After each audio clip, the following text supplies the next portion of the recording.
सध्या 10वीची परीक्षा सुरू झाली असून परीक्षेच्या पहिल्याच दिवशी एक हृदयद्रावक घटना समोर आली आहे।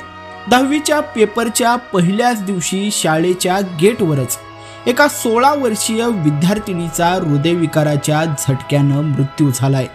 शाळेच्या गेट जवळून शाळेमध्ये चालत जात असतानाच तिला हार्ट अटॅक आल्याची माहिती समोर आली आहे। तेलंगणामधील कामारेड्डी जिल्ह्यातील एका गावामध्ये ही घटना घडली आहे।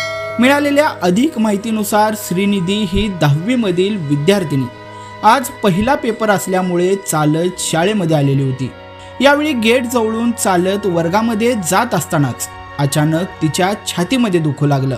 तिला थोडा वेळ अस्वस्थ वाटू लागलं। त्यानंतर मात्र तिच्या छातीमध्ये अचानक एक मोठी कळ येऊन ती जागीच कोसळली। त्यानंतर शाळेतील शिक्षकांनी तिला ताबडतोब जवळच्या रुग्णालयामध्ये नेलं। मात्र डॉक्टरांनी तिची तपासणी केली असता तिचा मृत्यू झाल्याचं स्पष्ट झालं होतं। अवघ्या 16व्या वर्षी श्रीनिधीचा असा हृदयविकाराच्या झटक्यानं मृत्यू झाल्यामुळे सध्या परिसरामध्ये हळहळ व्यक्त केली जाते।